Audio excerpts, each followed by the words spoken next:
Hi, everyone. Welcome to Tech Down Over. We're actually tech under prison right now. But hey, that's one of these days we may actually come out of this. But we're doing well. I'm joined today by my good friend from Down Under. He's in Melbourne, Australia. It's Jeff Blanchard, or as we call him, Double O Blanchard. Jeff, how are you? Good, thank you, Rick. And it's good to see that, in this world economy, we all do the same thing. So when you have trouble, when you're in isolation, we all go into isolation. That's right. So That's right. It is a well. Not like, we're all together on When this. it rains, it pours. Acid rain.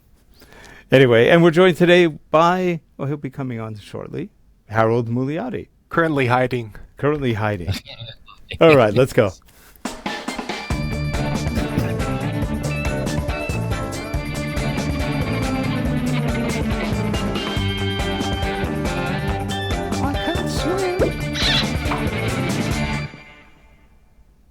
This show is sponsored by Relate Corporation.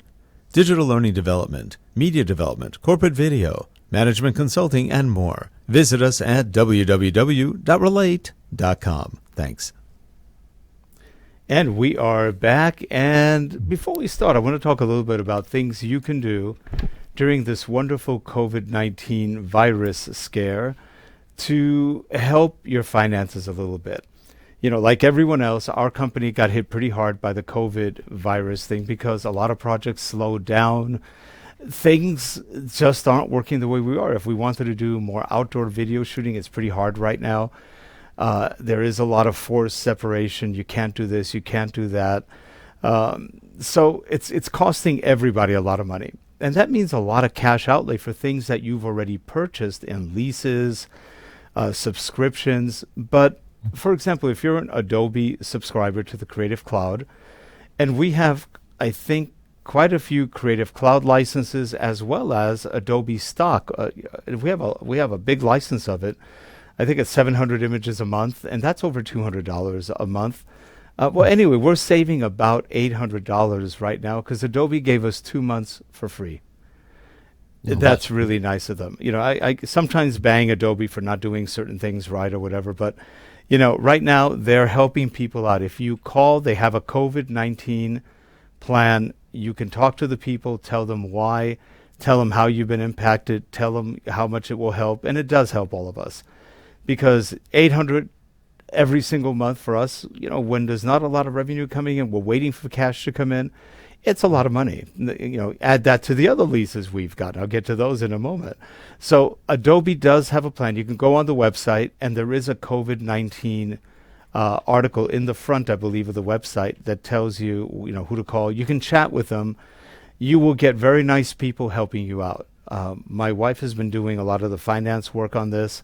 She's actually chatted with Adobe. They have been extremely helpful. Not only are they helpful in things that we asked them about, they said, oh, we noticed you have other subscriptions. We'll put those on hold too for 2 months. And that was absolutely charming and wonderful. So, our shout out to Adobe, for doing a good thing, helping people out who frankly help Adobe out a lot. So we appreciate the help back. You guys make good software. We use a lot of the software. We've been using it for decades or longer. I think I've been on Adobe for about almost 30 years. It's a long time. And, we're still on and we still use it. And all I can say is thanks. That was really helpful of you. We also have leases with Canon to another tune of about $1,600 a month. Canon let us get 2 months free on the leases, and they'll add it to the end of the lease. Now, that was really nice. We called. We talked to one of their collections people, and they said, we can help. Now, again, Canon makes a lot of money off of all of us, and we make money off of their great equipment. I'm shooting right now on a C200. We use a lot of Canon stuff in-house, and we always have throughout the years. We've got another Canon. Actually, it's not up right now. It's in storage. Well, we've got a couple of other ones in here that we use.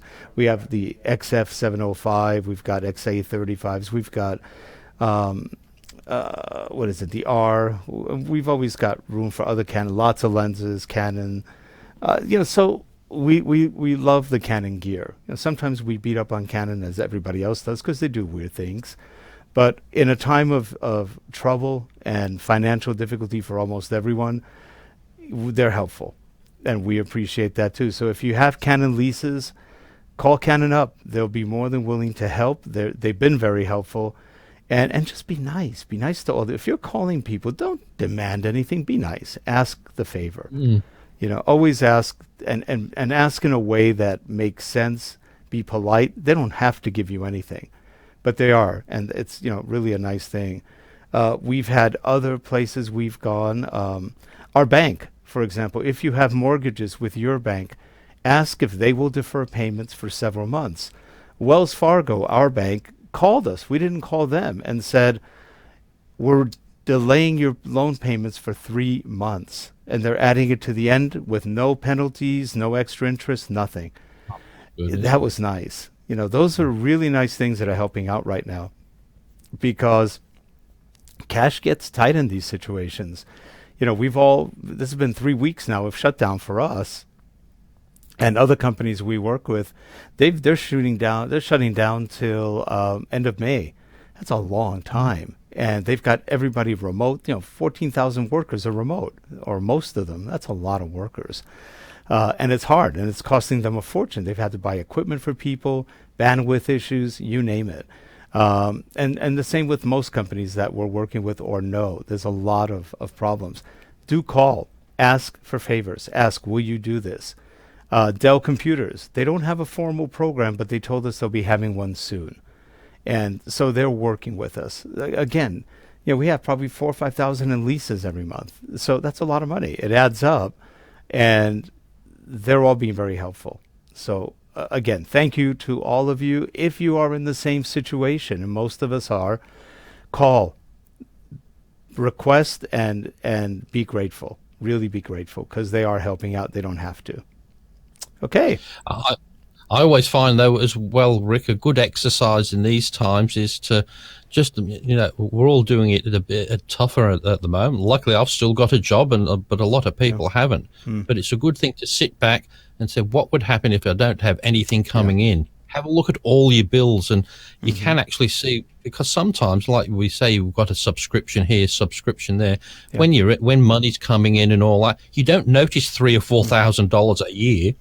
That so how can you miss that?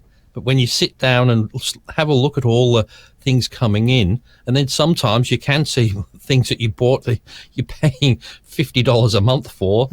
That you never use. You think, what's that for? Because you use it for one thing. So it's a damn good time to have a look at these things and just, tidy up a thing. It's a bit like your old computer days when once a year I used to go and reformat the hard drive and reinstall everything, because there was so much rubbish on the machine that it was just overloaded. And the same with these times. Have a look at all of the things that you do. And if the money doesn't come in, what are the bills that are going to come in? Because we don't usually think about it. I did that exercise the other week and just jotted down everything.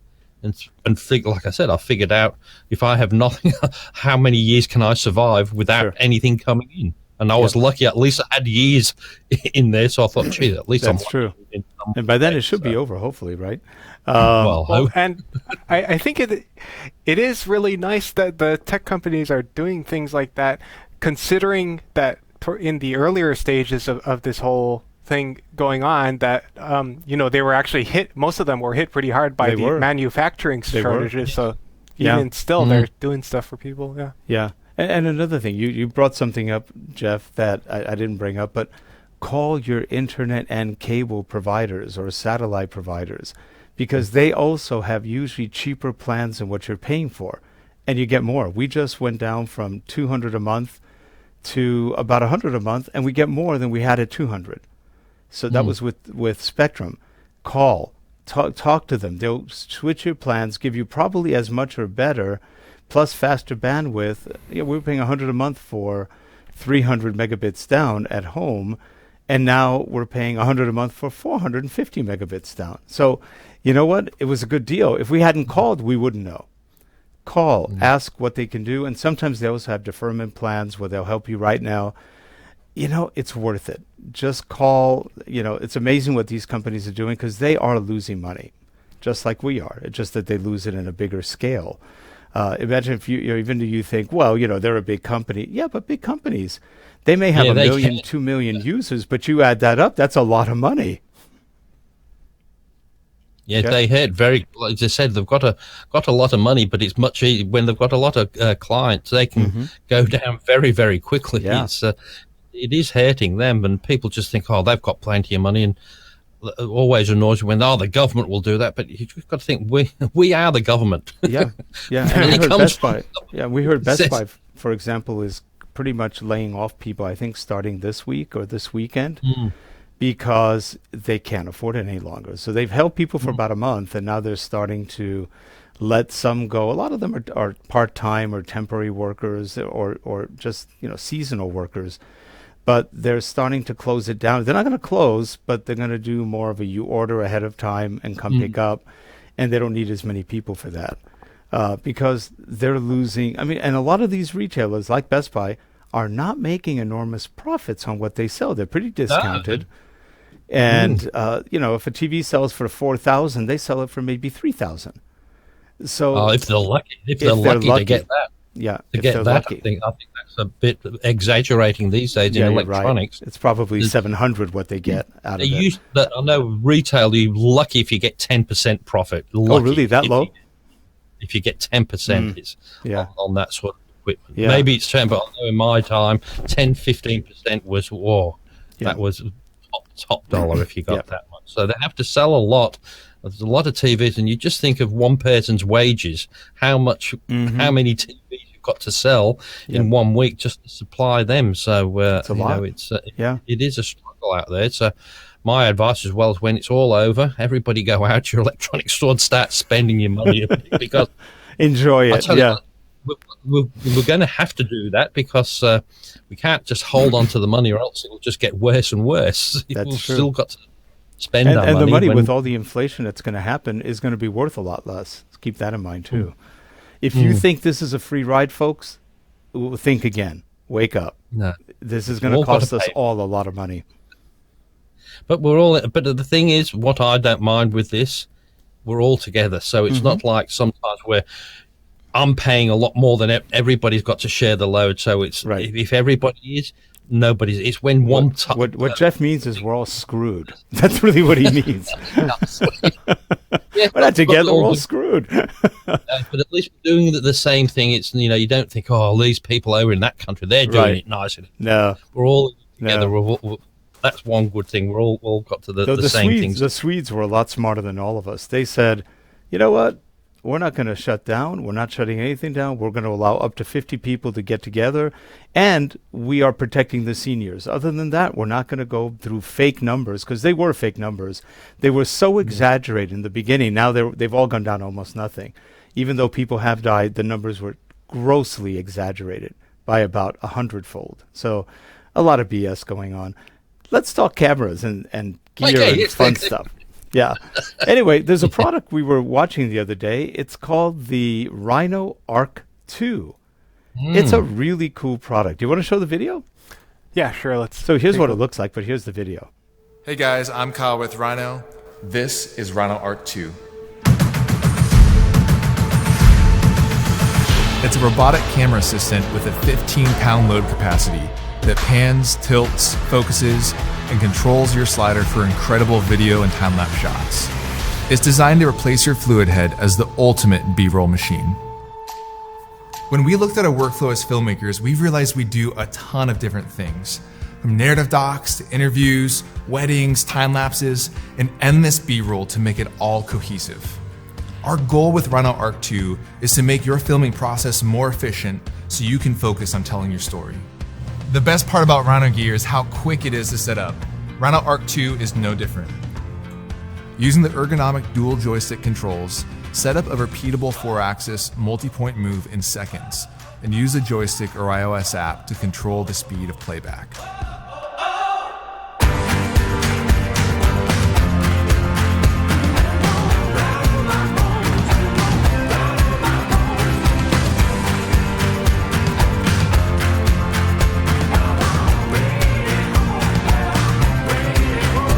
You don't always need a slider, but you always need B-roll. That's why we created rack mode. When paired with Rhino Focus, simply move your camera and set your focus. Move to where you think you'll pan or tilt and set your focus again. Now, as you move, your focus will automatically rack perfectly as you control your movement in real time with the joystick. Imagine how much time you'll save nailing focus on the first try.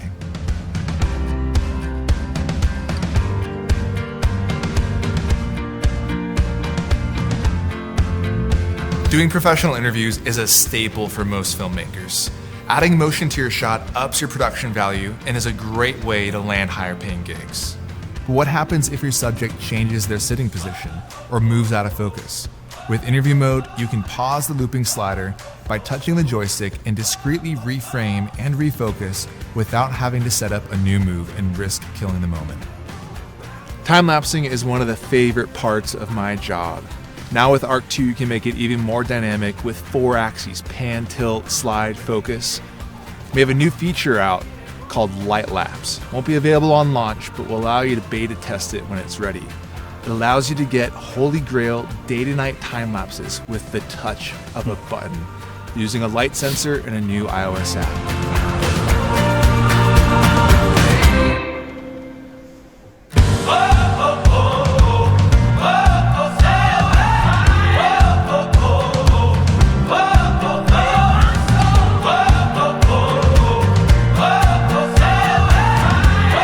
Having actual physical controls for motion control is super important. What if your phone dies or doesn't connect or the app glitches out? Professional work requires extreme reliability. Because of this, you have full control with the physical controls to set up Arc. But some things are just better in an app experience. With the Arc app, you can set up and play back your move using the virtual trackpad. You can create up to 5 keyframes and scrub through them for real-time remote control. Changing batteries is a pain, especially when they only last 45 minutes. That's why you're able to power your camera or monitor directly from Rhino Arc. No more changing batteries mid-interview or having your camera run out of juice on a long time lapse. Powering up to 4 motors and a camera takes a lot of power. That's why we built in a massive 60 watt-hour battery pack into Arc. It will allow for 5 hours of continuous use with everything powered up and up to 48 hours for time lapses. If time is tight, it charges in less than 2 hours using our ultra-fast international charger. Everyone uses the 501 quick release plate for video work, so we built a 501 receiver and plate into Arc II. The problem with these plates is how to mount them to your camera. We solved this with an easy-to-access mounting tool built into the receiver. No more looking for keys or coins to mount your 501 plate. Setting up gear is time-consuming, so we try to make it as quick as possible. Rhino Arc uses its motor to mount to Rhino Slider or tripod and the mounting tool to snug it into place. Also, Rhino Slider now features our tripod quick mount system, so you don't have to spin it on your tripod anymore. The Pro version has 2 extra plates to make mounting to 2 tripods a breeze. We're introducing a new high torque motor to enable you to get vertical slides with up to a 10-pound load. If you're a current customer, don't worry.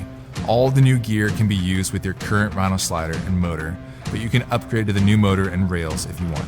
So whatever you're shooting, whether it's a corporate interview, a wedding, time-lapse, any kind of B-roll, think of Rhino Arc II as your new assistant.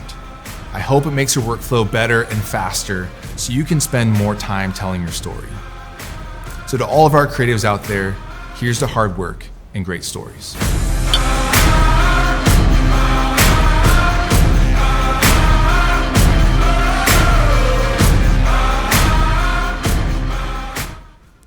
You know, I think for the catchy music alone, it's worth buying.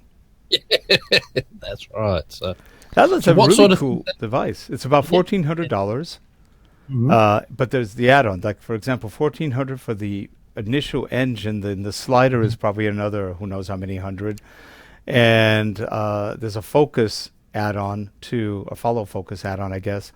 So you're probably at $2,500 to $3,000 by the time you're done. But if you're doing a lot of video, that's a really nice add-on.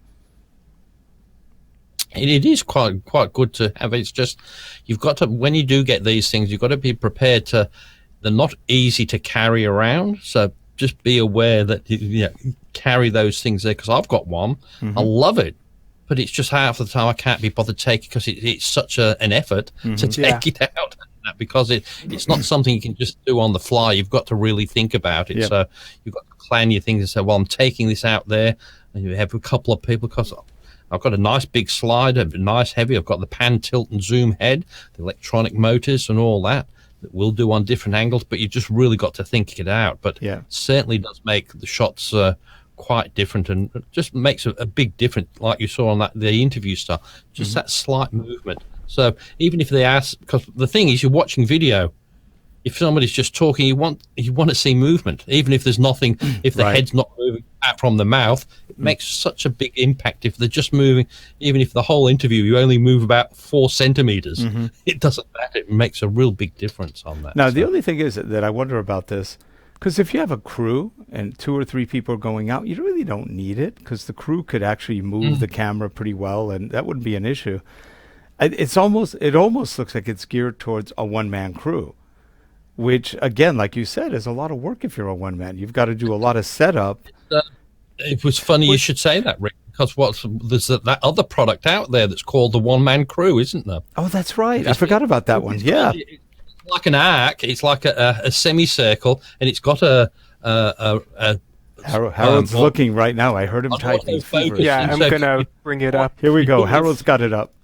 You do the radar. You do the radar. You point the beam at the person, and automatically keeps them in the frame, so it moves it with them. So I think it's called One Man Crew. It is, and that's the one I was thinking of before the show. I couldn't remember what it was called. You just reminded me.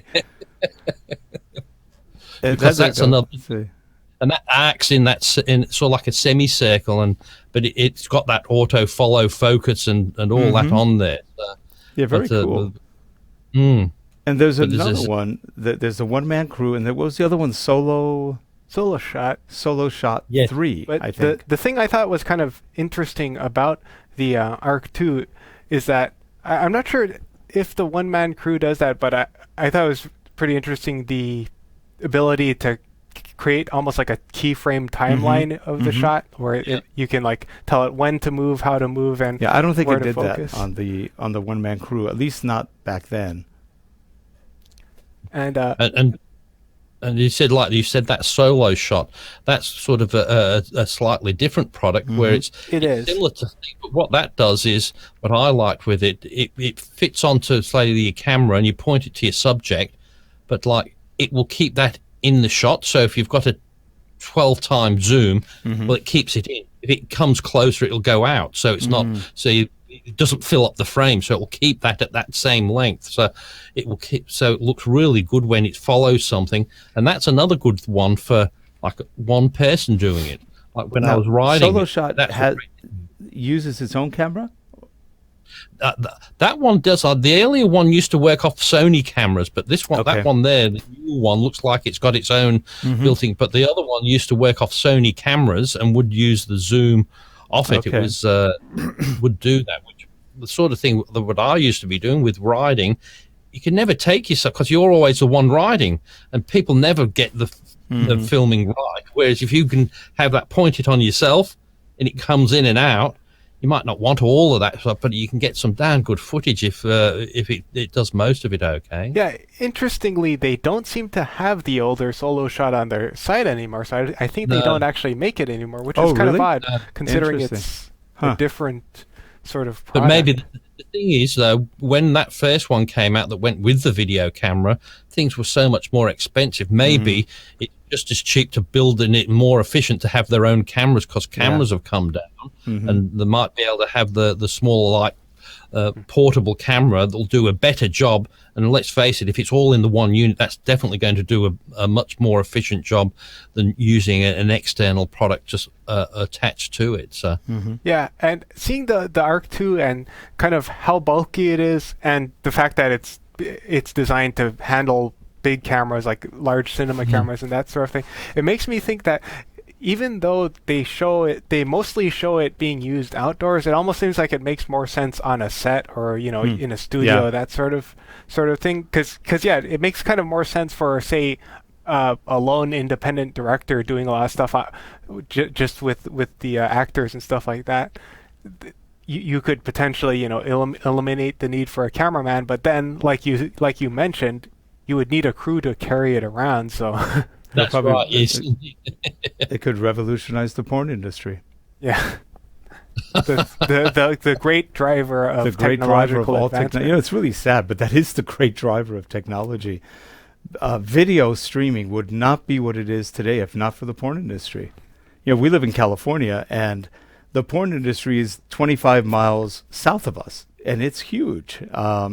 A major bank is out there. They made all the money because of porn video. But surprisingly enough, when video was first out on the internet about 10, 12 years ago, maybe a little longer, porn is what really made streaming video take off. Or at least not even streaming, just compressed video. And it's people go, oh, it's ridiculous. That's the truth. It's just sort of a sad reality. But yeah, I could see that. We've known people. I know people that have actually shot in the porn industry. They were Canon shooters, and they were saying, yeah, it's really kind of hard to get good shots because you have to get really close to people. And I was going, I can imagine. It's interesting. Our buddy Larry was shooting some of that when he first started out. So you just go, okay. I didn't get that shot. Can you just retry that? Just do it again. Take it one out. more time. Put it Can you back. do that again? Do it one more again. They're a little wider there. Yeah. You can imagine the conversation. Yeah. It's, This is a family show, so we won't talk anymore about that. But it's amazing, like you said, though, it's amazing how different industries drive it. Like, And it is, on yeah. the nicer side of it, like all like the like NASA and the space industry, and that people say, "Oh, it's a waste of money sending somebody to this." Well- hey, it might be for what you think of that, but a lot of the technology we use and that is because they had to do it to keep the astronauts safe, and get them smaller. Like, we would never have computers the way we do if it wasn't for that, because they couldn't send things up with such big. They had to get them smaller, and a lot of that stuff bleeds down. That might cost hundreds of millions of dollars. We think it's for nothing, but it all seems to come down to us. But it's a need for it. Yeah. So, like you said, the porn industry needed. Some people can't watch it, so how do they do it? So it's revolutionized. Yeah. We probably wouldn't have this sort of thing on the internet if it wasn't for something like that. Yeah. And yesterday we actually just interviewed a guy on one of our other shows who's actually taking a lot of technology from the space industry and applying it to the oil and gas industry. We can link smart that. pipes. Yes, By smart having pipes. smart pipes that have fiber on those But it's just- pipes that they can transmit data and everything way faster than what they can do now. But it's just kind of funny because he's taking rocket technology and putting it below the ground. It was funny though. One of our guests on this show, a few years back, when I was researching him, his name happened to be the same name as a top male porn star. Oh, and then I thought, are we interviewing that fella? Because I didn't know the name, so I thought, and it was just quite strange that of course. The one in leading technology, this bloke never came up. The topic was which one is that? We should link it. yeah. But it's just strange sort of industry anyway. It is. But it's amazing what the drivers are for technology sometimes. Things you wouldn't expect. Yeah, I didn't gratuitously bring up the porn industry. That's a reality. If not for them, we wouldn't have half the video that we have now. YouTube, YouTube doesn't really. Well, YouTube sort of has some. You just can't see it. They have different rating levels, but it's just amazing what's out there. But here's the kind of stuff we do. We did a short video it was kind of a commercial video for a large golf project in our area, which is gathering a lot of attention. It's going to be a very popular golf course when it's finished. And we're just going to show you about a minute of it to give you an idea. This was shot with a Canon C200, as well as we used an EOS R, we used Panasonic GH5, XF705. So we shot with different cameras. And the 5DSR. So we had a lot of different cameras that were used on this. The primary one for the interviews that you see was the C200, and the rest was a combination of other different cameras. And here's what it looks like. I live in Camarillo, California. I've been in the golf business probably almost 50 years. My specialization is really the economics of golf courses. I'm a golf course architect. I've been in the golf course architecture business since 1982.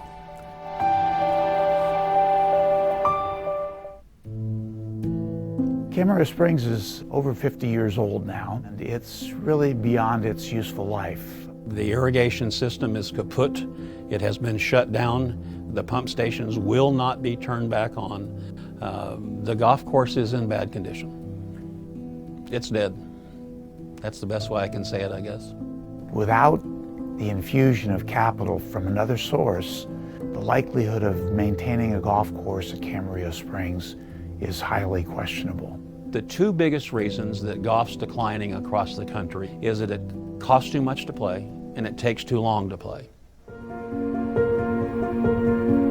So anyway, that kind of gives you an idea. We'll have this up on our website soon, so you can take a look at it if you want. But it was just about a 3-minute video, kind of a commercial. It'll be shown to probably county or city officials as they approve the projects, and it'll bring some innovation to our area. We live in Camarillo, and will make for a pretty nice golf course. And it's a gorgeous location. What you saw in those, we took all of the pictures, everything in there, and it doesn't look that good right now. It looks pretty ugly. It's dying.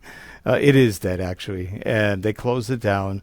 When they redo it, it will be absolutely gorgeous. The sunrises, the sunsets are so beautiful out there that it will be something that attracts a lot of people, which will help the whole area.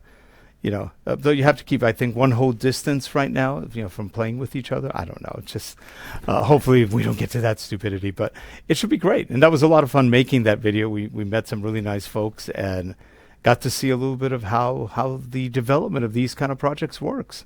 Yeah, and if you're interested in the project, I'll link the official site for the project below too. Yeah, it'll be cool. But that's another industry like that. Not a lot of people might not be interested in golf and all that, but when things like that get developed, it brings other industries and brings other things round to the area. If you improve things, it's only a damn golf course.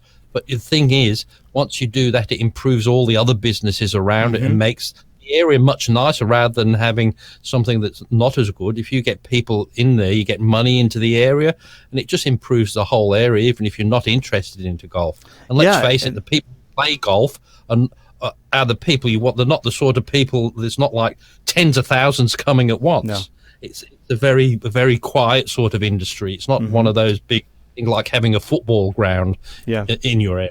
It's a very nice. One thing interesting also is that you bring one golf course like this, and all the other ones in the area also benefit from it, which is what they were saying. It says one drives another, which drives another. So not only do restaurants and other things benefit, but also other golf courses.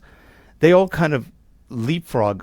I wouldn't say leapfrog. They depend on each other to make each other better. And that's an interesting, because this is going to be a public one, not a private one. And that's going to be real interesting. And speaking of benefit, the other thing that's interesting about this project in particular is not only are they going to do this course, they're also going to be fixing a major flooding issue that this town has.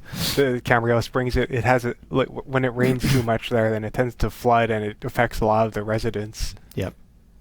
So but it was an interesting project, and it was fun filming and doing the editing on it. Yeah, well, great video shots. I just love those interview shots. They were just so crisp and clean. Just the shots, it was just nice to look at. Similar to your restaurant interview. It was just that sort of quality, that sharp sort of. And that was the C200 that's right in front of me right now. That it's a good camera, it shoots standard Canon lenses. I think right now, for example, I'm on the Sigma 50 millimeter lens. It's an f1.4. It's a great lens. It's not bad. And didn't we shoot the interviews with the 50? Yeah, so this is what shot the same thing which shot the interviews. And the thing editing this that was interesting was those interview shots, I'm not sure if it was obvious or not, but those were green screened out. And when we were green screening that, I was expecting the hair to be very difficult to green screen, but because it's so crisp and the resolution's so good on it, we were able to essentially key it out so that you could see individual hairs on these guys' heads, and there wasn't any mushing together of hairs and that sort of thing. I haven't really seen that when green screening. Yeah, footage, it came out well. When keying out footage before. Glad you said that, Harold, because I'd forgotten you'd green screen that, because just watching that I thought, gee, I'd forgotten. I thought it was a proper background.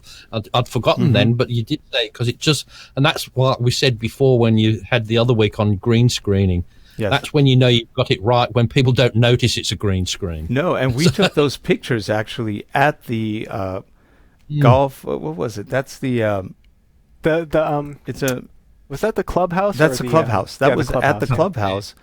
We took several pictures. We took a lot of pictures, and we chose those 3 as backdrops. The one was in the library they had there, and then a couple of other places, and it gave it a really nice. It feels like you're there, and because they were just shot with nice location, it wasn't very bright or very dark at the time, which is kind of nice, and it was a good use of that, because that is what they have right now.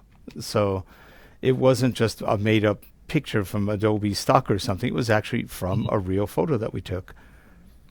It was sort of fun. And that's a good thing when you've got with your green screen, because as I said, most of the time you want it, blared out, so it doesn't make too much difference. But get your own thing, and then it does look more natural if it is in the right environment, rather than some people do a nice green screen and they've got the Santa Monica Pier in the background with the Ferris wheel going around, and it's got nothing to do with it's in front of the camera. So you said like that, if you had that there, well, what's Santa Monica Pier got to do with a golf course if you had the wrong shot? And I would tend to say that with the green screen backgrounds, I think the thing that really kills the immersion, and it's not something that people might notice consciously a lot of the time, is the background picture has to be taken at the right height. If it's at the wrong height, people will be able to tell. It'll make it look like the person's too big, or they're too small, or they're floating in the air or something like that. If it's just if it's not, because I know that I had another one. There was a thing I was playing around with Microsoft Teams that's got the camera, with one of the meeting things, and you've got these backdrops that they can put into you, so it does, like was talking the other week, that makes you look like you're green screened into an office. But then when I did that, I looked strange, so I had to tilt the camera down so my head was just popping up the top of the screen. But then it looked right, because the shot, like Harold said, you've got to get it in the right angle and at the right distance. You said, well, no, you'd be about 8 foot tall if the way you were sat in that screen. You've got to put them back, or do it in a distance so it's in perspective, because people do that, and you say, hang on, if you look at the thing, they're about 50 foot tall. You've just got to make sure the perspective is right for the shot that you are doing. The perspective and the field of view, very important. Now, what you need also on the back of your green screen, on whatever picture you impose, a little sign that says, "I'm watching you." Yes. That'll really scare the employees. I'm watching you. Yeah. Well, we are out of time. That went fast. It always does when we get talking about. We went like 40 minutes really quickly. Yeah, well, we actually started a bit early. We started early and we actually ended late. Hey, that's pretty good. Getting on things like sliders, I've really got to get into with my slider. I've got a Canovo slider, which is really good, but it's just getting out there. It's got the pan, tilt, and zoom head. Yeah, that's nice. It's got the battery pack as well. It will do everything in there. You can do it vertical, and it'll take a great load. It's just getting out there and doing something. So, well, Jeff, no two ways about it. You need to get a pack donkey. Well, that's right. Yeah. But when we can go out again to do that, and it's even making it worse when you want to get. At least now, that's what I don't worry too much, because you're not allowed to go out. I don't worry about it. Whereas if I'm allowed to go out, I think I should be getting out there and doing more. But when you're not allowed, now here, if we wanted to, we could take a camera and we could shoot video anywhere. Nobody would hassle us. Can you do that there? Can you just go out and shoot some video? Well, no, because you said you're only allowed to out for certain things. So just out shooting with a camera is not one of them. So we shot some of those shots right when it started, and the cop drove right by us. We got gear in our hand. They didn't care. We've got a bit funny thing here. It's okay to go out surfing. Yes. People can go out and have a surf, but we've had people fined for paddleboarding, but that's a surfboard. But that's classed as a boat, so you're not. You said, well, hang on, it's not as cool. if there's two people fishing in a boat out in the middle of the bay, they're less likely to infect somebody than they are on the land. But there's a few people who the police are not too sure on how to enforce, which it's unfair to them because they just get told a blanket thing. He said, well, you can't do that. What's the point? Like, you can't just go for a drive for a half an hour and come back. That's not allowed. But no, hey, you're not it doing isn't. anything. But you're not doing anything. If you just go for a drive and come back, that'd be okay. But staying with yourself, you're not allowed to do that. Why can't you just drive for a half hour? You're not contaminating anybody. You're not allowed to. You've got to. For the 4 reasons we're allowed to. For your exercise, work. I think it's for medical or for caregiving. And then it said that's the only 4 reasons. Or food. One of the food. I think is the other is one of the 4 is. But if it's not one of them, you really shouldn't be doing it. So there's a lot of people saying, so I'm exercising. See, we're lifting this big camera. Yeah. Well, over here, the protests are starting. There's starting to be more and more protests. In Europe, they're starting to have riots in some cities. So people are getting fed up. They don't want to be, like they said, we're all mature. If we want to assume the risk of a disease, that's our choice. Not to have the government destroy an economy just because of some low numbers that really haven't meant that much. And we didn't look at this intelligently. We just reacted, and it's sort of a shame. But anyway, I won't start that again. Remember, call people if you need some help financially. Play with your gear. This is a good time right now since you're kind of stuck around. Get to know your gear better. Practice with it. Learn your menus. Learn what it can do, and have fun. Finally, read that that manual cover to cover like you're supposed to. Yeah, like we used to in the old days, and nobody does that anymore, including us. You look at what you need because actually, when you know cameras well enough, usually one's similar to another, but there's always little things that are amazing that you could do with these things. So, yeah, keep your skill sets up. You never know when you'll need it. Okay. Well, see you next week. Then. We'll see you guys next week, and thanks for watching. And hey, subscribe. We don't have a lot of subscribers. We want you to subscribe because that way YouTube will love us. Not that they love anybody, but they'll love us more, maybe. Have a good one, everyone. Take care, and we'll see you then. Bye-bye. See you next time. For now.